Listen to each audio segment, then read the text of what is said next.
Bismillahirrahmanirrahim. Assalamu alaikum. I hope you all are doing well. In the previous lesson we have discussed review questions. Start के कुछ questions हम लोगों ने discuss कर लिए हैं. आज हम continue करेंगे अपनी exercise को. आप लोग अपने pencil, textbook and notebook अपने पास रखिए और मेरे साथ साथ इन questions को attempt करते जाएं. I'll be giving you some time and hold the slides ताकि आप लोग उसको note कर लें. So next question we are going to discuss is write electronic configuration for the following elements. आपको कुछ elements given हैं questions में, तो मैंने जो उनके images लिए, आपने इन images के अंदर हर एक का जो है complete analysis given है. इलेक्ट्रॉनिक कन्फिगरेशन चार्ट, सबसे पहले आप लोगों ने किसकी इलेक्ट्रॉनिक कन्फिगरेशन फाइंड आउट करनी है? सिलिकॉन. सिलिकॉन का एटॉमिक नंबर है 14 एंड इसका मास नंबर है 28.09. ओके, तो आप लोगों ने इलेक्ट्रॉनिक कन्फिगरेशन फाइंड आउट करने का तरीका सीखा था. राइट साइड पे आप देखें, वो एरोज लगा के जैसे आप लोग करते थे उस तरीके से आपने करना है. 1s, 2s, 2p, 3s, 3p, 4s. ठीक है, लेकिन आप ये देखें कि आप लोगों ने 14 इलेक्ट्रॉन फिल करने हैं. इलेक्ट्रॉन फिलिंग का एक आपने प्रिंसिपल पढ़ा था, एक आपने रूल पढ़ा था, and that was of course principle. उसने क्या कहा था? सबसे पहले लोअर एनर्जी के इलेक्ट्रॉन, लोअर एनर्जी के सब शेल्स फिल होते हैं, फिर इलेक्ट्रॉन आगे जाते हैं. ठीक है, हम इलेक्ट्रॉनिक कन्फिगरेशन को डिटेल से डिस्कस कर चुके हैं, अभी मैं आपको सिर्फ रिव्यू दे रही हूँ. Okay, so you can see 1s2, पहले आपने फर्स्ट शेल का एस सब शेल कंप्लीट करना है. इसके अंदर 2 इलेक्ट्रॉन्स टोटल अकोमोडेट हो सकते हैं, इससे ज्यादा इलेक्ट्रॉन अकोमोडेट नहीं हो सकते. ठीक है, फिर हम आगे चलते हैं. फिर 2 इलेक्ट्रॉन 2s में हो गए, फिर 6 इलेक्ट्रॉन्स 2p में. यहाँ पर टोटल कितने हो गए? 6, 2, 8 एंड 2, 10 इलेक्ट्रॉन्स यहाँ पे हो गए. ठीक है, तो हमने कितने इलेक्ट्रॉन्स फिल करने हैं? 14 इलेक्ट्रॉन फिल करने हैं ना, इसलिए हम नेक्स्ट 2 इलेक्ट्रॉन्स 3s में डालेंगे एंड फिर 2 इलेक्ट्रॉन्स किधर डाल देंगे? 3p2 में. This is how we configure silicon 14. Okay students, so next आप लोगों ने किसकी इलेक्ट्रॉनिक कॉन्फ़िगरेशन करनी है? मैग्नीशियम की. अगेन वही चार्ट आप लोग यूज करके आप लोग इलेक्ट्रॉनिक कॉन्फ़िगरेशन फाइंड आउट कर सकते हैं. ठीक है, by knowing that S can hold only 2 electrons, P can hold up to 6 electrons and D can hold up to 10 electrons. सबसे पहले 1s का फिल होगा, 1s में 2 इलेक्ट्रॉन्स आ जाएंगे, फिर 2s का फिल होगा, 2s2 हो जाएगा, 2p6 हो जाएगा and 3s2. You can count electrons that there are total 12 electrons. 1s2, 2 plus 2 4, 4 plus 6 10 and 10 plus 2 12 electrons.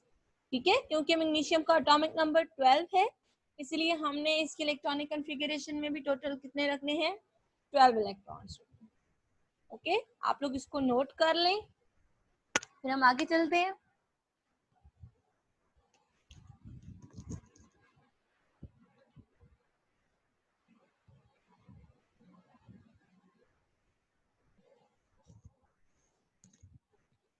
I hope आपने इसको नोट कर लिया होगा. अब हम नेक्स्ट इलेक्ट्रॉनिक कॉन्फ़िगरेशन की तरफ चलते हैं. सो अब हमने इलेक्ट्रॉनिक कॉन्फ़िगरेशन करनी है एल्यूमिनियम की. Before that we will discuss about atomic number and atomic mass of aluminium. जो बॉक्स में बेटा टॉप पे गिवन होता है ना, वो एटॉमिक नंबर होता है, एंड नीचे जो पॉइंट में वैल्यू होती है वो एटॉमिक मास होता है. ठीक है, तो एटॉमिक नंबर इसका कितना है? 13. मींस के इसके अंदर 13 प्रोटॉन्स या 13 इलेक्ट्रॉन्स प्रेजेंट है. हमने इन 13 को जो है शेल्स एंड सब शेल्स में इसकी फिलिंग करनी है, इसकी इलेक्ट्रॉनिक कॉन्फ़िगरेशन लेनी है. ठीक है, उसके लिए अगेन वही चार्ट आप यूज कर सकते हैं. 1s2, 2s2, 2p6. यहाँ पर टोटल कितने हो गए? 10 इलेक्ट्रॉन्स. ठीक है, अभी हमारे पास रिमेनिंग कितने हैं? 3 इलेक्ट्रॉन्स हैं, उसको हमने अब फर्दर फिलिंग करनी है. So we will fill those 3 electrons. First fit be in the 3s2. यहाँ पे अब ये क्वेश्चन अराइज होते हैं ना कि मैडम हमने यहाँ पे 3s3 क्यों नहीं लिखा? इसका आंसर इस डायग्राम में भी ऊपर लिखा हुआ है कि s के अंदर सिर्फ 2 इलेक्ट्रॉन्स आएंगे. ठीक है, तो जो नेक्स्ट इलेक्ट्रॉन होगा वो p में चला जाएगा, चाहे वो एक है चाहे वो दो हैं, जितने भी हैं। p can also hold up to 6 electron. 6 से जब ज्यादा होंगे तो फिर p से अगले शेल में चले जाएंगे। ओके, ये आपके सामने एल्यूमिनियम की कॉन्फ़िगरेशन आ रही है, आप इसको नोट कर लें। I am holding this for while.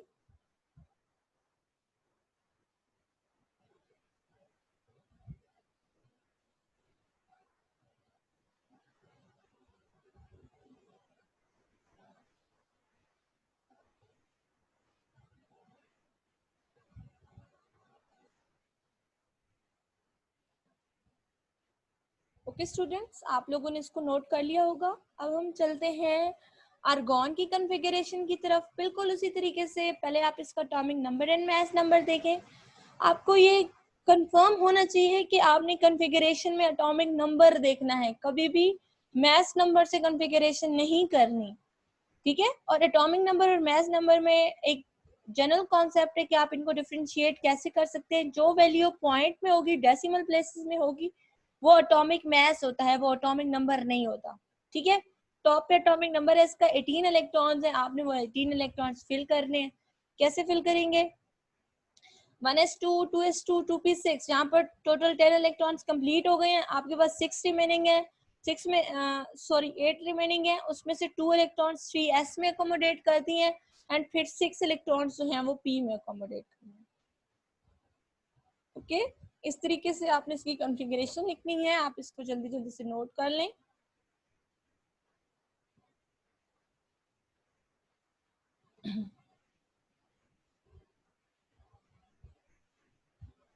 I hope आपने नोट कर लिया होगा। Next question we are going to discuss is the atomic number of an element is 23 and its mass number is 56. पहले तो इसको क्लियर कर दें कि अब ये आपके पास एक सपोज वाला एक फर्जी किस्म का एलिमेंट है, ठीक है। और क्या बताया गया है कि उसके अंदर 23 उसका एटॉमिक नंबर है और उसका मास नंबर कितना है 56। Atomic number is number of protons, means कि इसका 23 एटॉमिक नंबर है तो इसके अंदर नंबर ऑफ प्रोटॉन्स भी कितने हैं? 23 हैं, ठीक है। और मास नंबर क्या होता है? Proton plus neutron. Mass number क्या होता है? Sum of number of protons plus neutrons. तो मास नंबर इसका कितना है? 56। क्वेश्चन ये है कि how many protons and electrons does an atom of this element have. बहुत ही सिंपल सा क्वेश्चन है कि आपके पास इस एलिमेंट के अंदर कितने प्रोटॉन्स और इलेक्ट्रॉन्स हैं। ये तो अंडरस्टूड सी बात है कि जितने प्रोटॉन होंगे उतने ही इलेक्ट्रॉन होंगे, क्योंकि एटम क्या होता है? न्यूट्रल होता है, ठीक है। तो अब आपको प्रोटॉन्स कहाँ से पता चलेंगे? एटॉमिक नंबर से, क्योंकि एटॉमिक नंबर क्या होता है? Atomic number refer to number of protons. So you can see that there are 23 protons, so number of electrons will also be 23. Answer आपकी स्क्रीन पे आ रहा है, इसको नोट कर लें। Atomic number refers to proton number, so there are 23 protons. ये पहली बात का आंसर हो गया। दूसरी बात का क्या आंसर है कि in neutral atom there are equal number of protons and electrons, so there are 23 electrons. Okay, so the part B of this question is how many neutrons does this atom have? अब बेटा neutrons को आप कैसे find out करते हैं? आपको पता है कि मास नंबर किस चीज का सम है? Mass number is sum of proton plus neutrons, ठीक है। तो नंबर ऑफ न्यूट्रॉन्स आप कैसे फाइंड आउट करते हैं कि अगर आप मास नंबर में से एटॉमिक नंबर या प्रोटॉन नंबर माइनस कर लें तो आपके पास आ जाते हैं number of neutrons. So you will subtract 23 from 56 and you will find out the number of neutrons, and that are 33 neutrons will be present in this element. Okay, इसको note कर लें।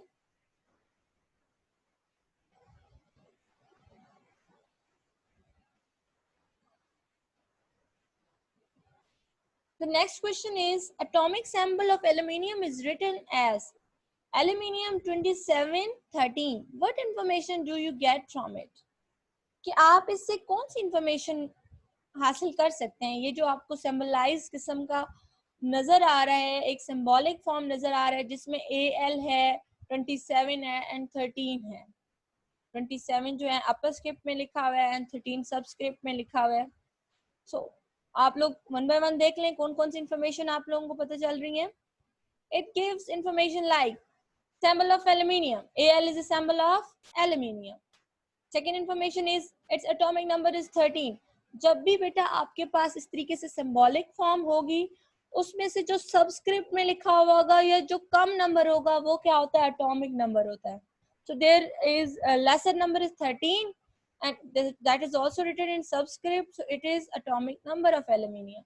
Atomic mass will always be higher in entities, so there is 27, mass number is 27. अब आपको atomic number क्या होता है, number of protons होते हैं, तो आपको एटॉमिक नंबर अगर पता है तो नंबर ऑफ प्रोटॉन्स तो ऑटोमेटिकली पता है कि इसके अंदर 13 इसका एटॉमिक नंबर है तो इसके अंदर नंबर ऑफ प्रोटॉन्स 13 है. नंबर ऑफ इलेक्ट्रॉन्स भी उतने ही होते हैं जितने नंबर ऑफ प्रोटॉन्स होते हैं, so number of electrons would also be 13.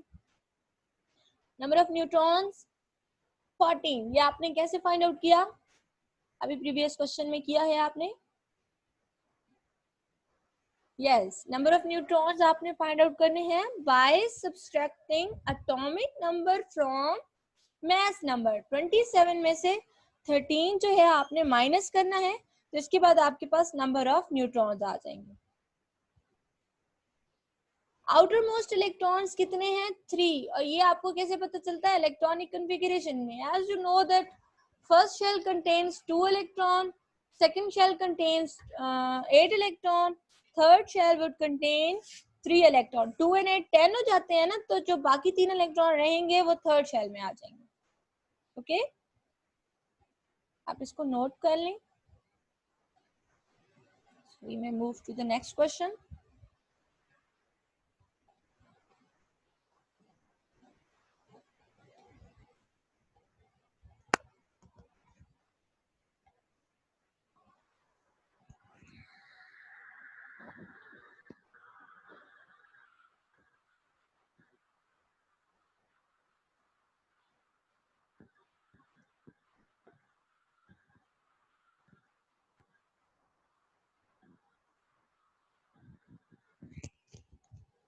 Students, I hope आपने इसको नोट कर लिया है.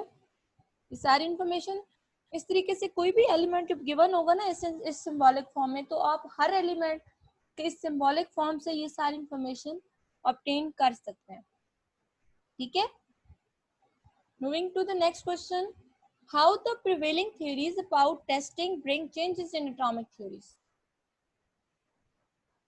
कैसे जो है क्वेश्चन को गौर करना है आपने कि जब थ्योरीज होती है ना, पुरानी थ्योरीज, जब उनकी टेस्टिंग होती है तो फिर वो टेस्टिंग से जरूरी नहीं है, थ्योरी बेटा लॉ नहीं होता. लॉ एक ऐसी चीज होती है जो बहुत सारी टेस्टिंग, बहुत सारी एक्सपेरिमेंटेशन के बाद एक चीज फाइनलाइज्ड फॉर्म में जब आ जाती है, जो एक यूनिवर्सल ट्रूथ होता है, वो लॉ होता है. लेकिन जो थ्योरी होती है ना बेटा, थ्योरी एक ऐसी चीज होती है जिसके ऊपर अभी टेस्टिंग जारी होती है, जिसके ऊपर एक्सपेरिमेंटेशन जारी है.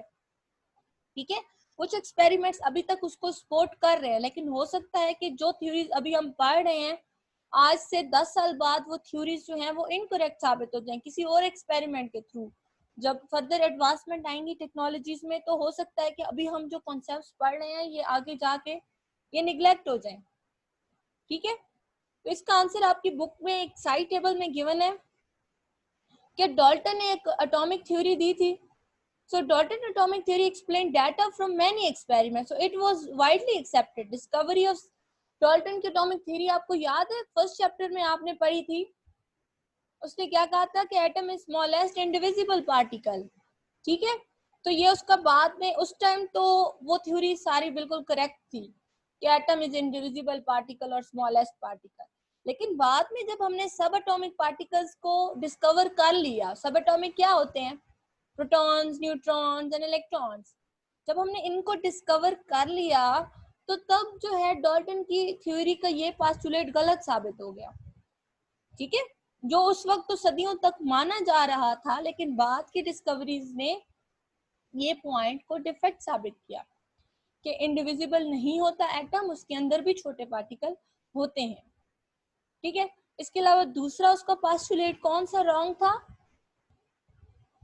कि उसने कहा था कि एक एलिमेंट है ना तो उसके सारे एटम्स बिल्कुल एक जैसे होंगे, उनमें कोई डिफरेंस नहीं होगा। लेकिन बाद में हमने आइसोटोप्स डिस्कवर कर लिए थे। अब आइसोटोप एक ही एलिमेंट के डिफरेंट एटम्स होते हैं, तो ये आइडिया भी गलत साबित हो गया। ठीक है, तो इस तरीके से बेटा कि एक थ्योरी जब एक टाइम पीरियड में सही साबित हो रही होती है तो जरूरी नहीं है कि वो सारी लाइफ में वो थ्योरी सही साबित हो। वो थ्योरी जो होती है एक टाइम पीरियड के बाद जब डिफरेंट एक्सपेरिमेंट्स होते हैं तो उसमें से डिफेक्ट सामने आ जाते हैं। Scientists did not discard his theory. Instead, they revised the theory to take into account new discoveries. अभी तक हम डाल्टन की थ्योरी पढ़ते हैं, मैंने आपको पढ़ाई है डिटेल के साथ। क्यों? क्योंकि हम उसको निगलेक्ट नहीं करते। वो हमें बेसिस प्रोवाइड कर रही थी कि हमारी केमिस्ट्री स्टार्ट कहाँ से हुई। हालांकि बाद में हमने फाइंड आउट किया कि उसके अंदर डिफेक्ट्स हैं, but we have not discard his theory. ठीक है, this shows how prevailing theories bring about changes in them. कि हम जो है थ्योरीज को मान लेते हैं, फिर उनको मान के उनके ऊपर एक्सपेरिमेंट करते हैं उनको प्रूव करने के लिए। तो हो सकता है कि हमारी वो थ्योरी प्रूव हो जाए, और ये भी हो सकता है कि हम उसके अंदर न्यू जो है इंफॉर्मेशन लेके आ जाए। आप लोग इसको नोट कर लें।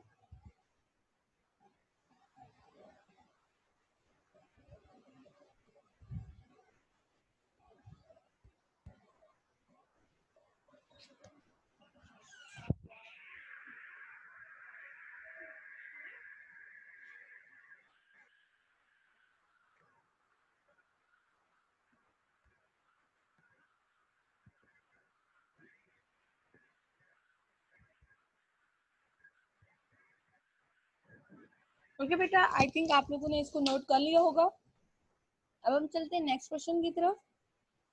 How experimental results of some scientists help chemists to formulate new theories and new explanations? कि एक्सपेरिमेंटल रिजल्ट्स जो हैं साइंटिस्ट को कैसे हेल्प करते हैं न्यू थ्योरीज और न्यू एक्सप्लेनेशंस देने के लिए।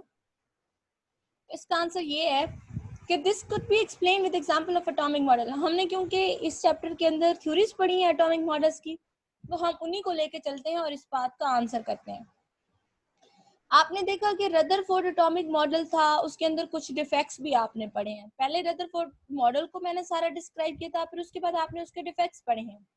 ठीक है, मीन्स कि अब आपको कंप्लीट आइडिया हो गया था कि सबसे पहले इस बंदे ने ये काम किया, उस टाइम वो काम एक्सेप्टेबल था, लेकिन बाद में एक्सपेरिमेंटेशन से ये बात सामने आई कि उसके अंदर कुछ मसाइल हैं, कुछ उसकी लिमिटेशंस हैं, कुछ उसके अंदर डिफेक्ट्स हैं। ठीक है, so Rutherford was the first scientist who proposed first atomic model of an atom. The suggestion of nucleus in center surrounded by electron remained unchallenged.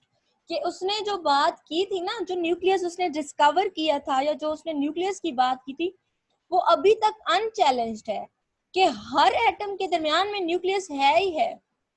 But his model could not explain the stability of an atom and a line spectrum for an atom. ये उसकी दो limitations थी कि वो atom की stability को explain नहीं कर पाता था। उसकी अगर हम थ्योरी को फॉलो करें, तो हमारा एटम कोलैप्स हो जाता है, मींस वो स्टेबिलिटी को एक्सप्लेन नहीं करता। और दूसरी बात थी कि अगर हम रदरफोर्ड का अप्लाई करें तो हमारे पास कॉन्टिन्यूस स्पेक्ट्रम आता है, लेकिन एक्सपेरिमेंट शो करते हैं कि एटम जो है कॉन्टिन्यूस स्पेक्ट्रम नहीं देता बल्कि लाइन स्पेक्ट्रम देता है। So this was two of his defects. अब बोहर एटॉमिक थ्योरी जो है उसने एटम की स्टेबिलिटी को तो बहुत ही नाइसली एक्सप्लेन कर दिए। रदरफोर्ड के बाद बोहर ने एटॉमिक थ्योरी दी थी ना, तो उन्होंने क्या किया कि जो उसका डिफेक्ट था स्टेबिलिटी वाला, उसको एक्सप्लेन कर दिया। ठीक है, और साथ में दूसरी बात जो उनका डिफेक्ट था कि लाइन स्पेक्ट्रम एटम प्रोड्यूस करता है, अब बोहर ने वो लाइन स्पेक्ट्रम की बात को भी एक्सप्लेन कर दिया। ठीक है, लेकिन जो बोहर का एटॉमिक मॉडल था और जो इसकी इंटरप्रिटेशंस थी वो इसने ली कहाँ से, इसने रदरफोर्ड के मॉडल से लिया। बोहर को आइडिया कहाँ से आया कि न्यूक्लियस सेंटर में है और न्यूक्लियस जो है उसके अंदर सारा मैस होता है, उसने ये आइडिया कहाँ से लिया, ऑब्वियसली रदरफोर्ड के मॉडल से लिया। ठीक है, development of Bohr's atomic model explains how interpretation of experimental results of other scientists help chemists to formulate new explanations and new theories.